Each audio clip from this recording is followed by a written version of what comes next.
Hello everyone, তো তোমাদের জন্য আমি একটা নতুন ভিডিও নিয়ে এসেছি অ্যান্ড এই ভিডিওটা হচ্ছে survival video and day 1 to day 30। অবশ্যই ভিডিওটা দেখে যাবে, একটা পার্ট ভিডিও দেওয়া হবে।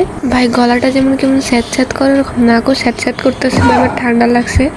যাই হোক, পুরো ভিডিওটা দেখে যাবা যাতে তোমরা ওই পুরো গেমটা খেলতে পারো। অ্যান্ড আমি ডে 1 থেকে ডে 30 কীভাবে সার্ভাইভ করেছি সেই ভিডিওটা আজকে থাকবে।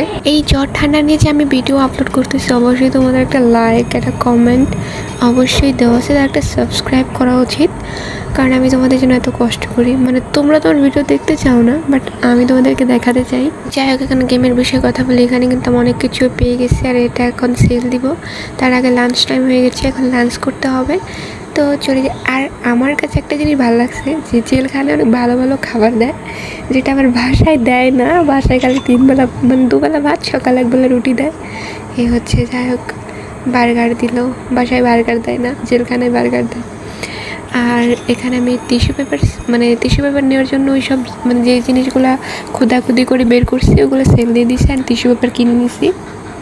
টিস্যু পেপার আমার এখন দরকার, ঘরে টিস্যু পেপার আছে অনেক, অল্প, আমার নাক দিয়ে পানি পড়তেছে। একটু বেশি কথা বলে ফেললাম, গেমের বিষয়ে তো কিছুই বললাম না। যাই হোক, সেল দিয়ে কিন্তু আমি এখান থেকে এইভাবে একটা খোদার জন্য একটা কী বলে নিছি, এটা ঠিক আছে ভাই। একটু আগে তো চামচ দিয়ে দিয়েছিলো খোদাখুদির জন্য। আর এখানে আমি কিন্তু অনেক পর্যন্ত যাই, তোমরা আমার একটা শর্ট ভিডিও আপলোড করা আছে, ওটা দেখে নিতে পারো। আমি অনেকটা পর্যন্ত যাই, বাট ডে 30 পর্যন্ত আসি, অ্যান্ড ওইটা পার্ট ভিডিওতে দেওয়া হবে। তো আজকে ফার্স্ট পার্ট এখানেই শেষ হবে ইনশাল্লাহ। সেকেন্ড পার্ট কালকে আপলোড করা হবে। ভিডিওটি শেষে একবার একটা সাবস্ক্রাইব করে দিবে প্লিজ।